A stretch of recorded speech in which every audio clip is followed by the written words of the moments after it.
welcome to my channel, Little Life Guru. If you're new to the channel, hello, and thank you for stopping by. Do give a thumbs up and a subscribe if you'd like to see more videos and you found this one useful.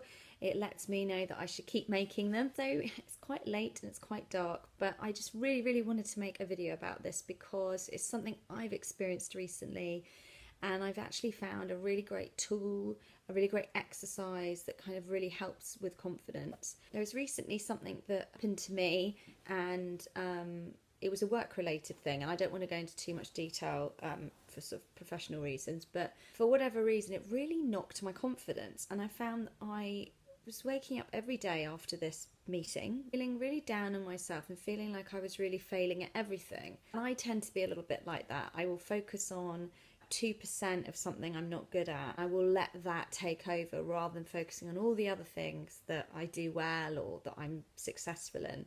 And I think we associate success and failure with confidence. So if we feel we're doing well at something, if we feel we're good at something, it makes us feel good about ourselves. It makes us feel like we matter, that we're a part of something, that we're recognised by our peers at being good at something. And that's all linked to self-esteem.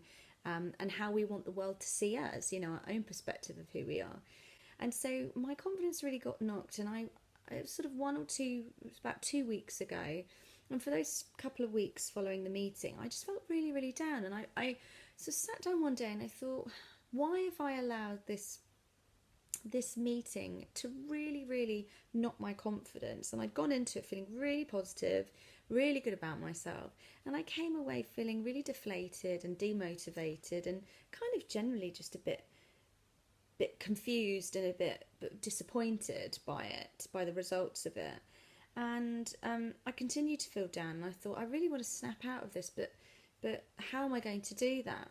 And I thought, well, perhaps if I listed all the things that I am good at, or I think I'm good at, or my friends or my family tell me I'm good at, and all the things I've managed to be successful in. And that doesn't have to just be connected to school or work. It can be things like having a really healthy, wonderful, loving, supportive friendship. You know, that takes work, that takes compromise and effort.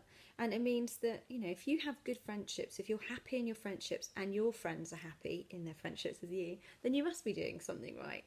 So I wrote down this list about all the things that I'm good at, all the talents I have, all the skills I have. And it was really hard to begin with because I think we all find it really difficult praising ourselves, or most of us do anyway. You know, when you think about like when you have to fill in a job application, or when you had to apply for university, you have to do a personal statement. When you're updating your CV, everybody hates having to write that blurb at the top that tells you about I can work with other people and in teams and I'm self-motivated and all that stuff. You know, it doesn't come naturally to us as human beings to self-promote. It doesn't feel right, and we feel uncomfortable doing it. So I sat for about an hour and I forced myself, and I thought, no, I know I'm good at other stuff. I know I'm good at my job. I know, you know, I can succeed in things, or I have succeeded in things. And I started writing this whole list currently about where I am in my life. And I looked at it and I thought, why have I let this one tiny negative thing, you know, change my mood, make me feel rubbish about myself? And so since then, and that's now about 3 weeks ago, I've kept this list, and it's on my phone, and it's changing because there might be projects at work, or you know, a fitness challenge, or maybe you're making something, maybe you're making a dress, or you're redecorating your house. You know, anything that you achieve as a goal, you should put it on there, and you should praise yourself, and you should look at it. And when you have those days where you're doubting yourself, or you're wondering about your own self-worth, or you're feeling just a bit low, I look at that and it reminds me that actually there are lots of things that I'm successful in, there are lots of things that I'm good at, and I need to remember that I mustn't allow anyone else or anything else to distort that view. And it's so precious and so important, because that is the difference between waking up and feeling great about who you are, or waking up and feeling like somehow you're lacking. And you mustn't ever allow anyone else to do that to you. And it's your responsibility to yourself to make sure that you protect yourself, that you praise yourself, and that you're kind to yourself. And I remember a couple of years ago, I was going through quite a difficult kind of personal time. And I remember a good friend of mine saying, she said to me, you know what, Liza, the one thing you're not very good at doing is you're not very good at being kind to yourself.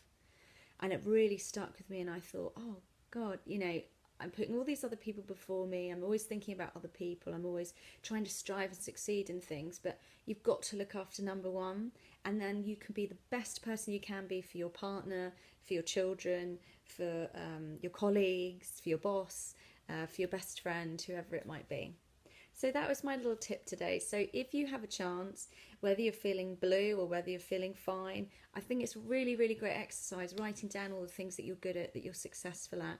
And when you do have the odd moment, or maybe more than one moment, where you're feeling a bit down or you feel like, oh, I'm not succeeding at anything, remind yourself of all the achievements done over the years, and stop being so tough on yourself. And as my friend said, be kind to yourself. Anyway, thanks for stopping by. I hope you found this useful, and I look forward to seeing you again soon. Bye.